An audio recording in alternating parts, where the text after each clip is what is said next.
কাক কাক নিযুত মইনা আঁচনি লাগিব আৰু কাৰ ঘৰত পৰিয়ালৰ মূল ব্যক্তিজনক জীৱন বীমা কৰি দিয়াৰ প্ৰয়োজনীয়তা আছে। এই তিনিখন আঁচনিৰ ফৰ্ম প্ৰপত্ৰ যেতিয়া আমি ৰাজ্যত দিছিলোঁ তেতিয়া বহুতে ইয়াক লৈ হুলস্থুল কৰিছিলে, বাতৰি কাকত মিডিয়াত বিৰোধী পক্ষই সমালোচনা কৰিছিলে।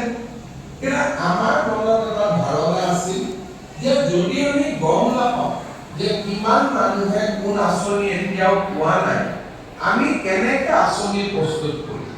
সমীক্ষা চৰকাৰে কৰা সমীক্ষাত সকলোৱে কৰবাত নহয় কৰবাত ভুল দেখা পায়। যদি ঘৰে ঘৰে গৈ আমি এটা নিৰ্বাচনক ৰাজনীতি হিচাপে নাৰাখি নিৰ্বাচনক যদি আমি সমাজ সেৱালৈ ৰূপান্তৰ কৰোঁ তেতিয়াহ'লে আমি সমাজক আগবঢ়াই লৈ যোৱাৰ সুযোগ পাম। আমি সেই ধৰণে ৰাইজৰ মাজত আমি জৰীপ আৰম্ভ কৰিলোঁ যে কেনেকৈ অৰুণোদয় আঁচনি বা আন তিনিওটা আঁচনিত আমি ৰাইজক জড়িত কৰিব পাৰোঁ।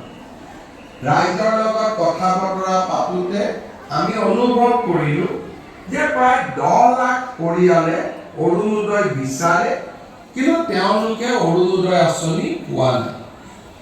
আজিৰ অৰুণোদয় 3ৰ জৰিয়তে যদিও 10 লাখ মানুহৰ প্ৰপত্ৰ আমি পাইছিলোঁ, আমি ধৰি লৈছিলোঁ যে হয়তো আমাক ৰাজনৈতিকভাৱে সমৰ্থন নকৰা কিছু পৰিয়ালে প্ৰপত্ৰ পূৰণ কৰাও নাই।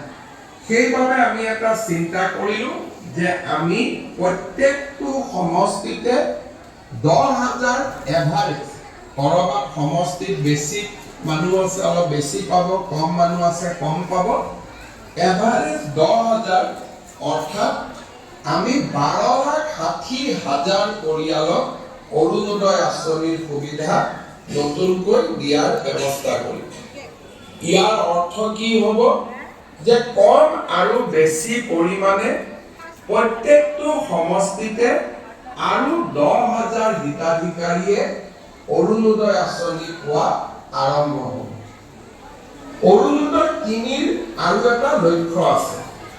বিভিন্ন সময়ত আমি যেতিয়া অৰুণোদয় আঁচনিৰ হিতাধিকাৰীসকলক ফোন কৰোঁ, বিভিন্নজনে তেওঁলোকৰ টেলিফোন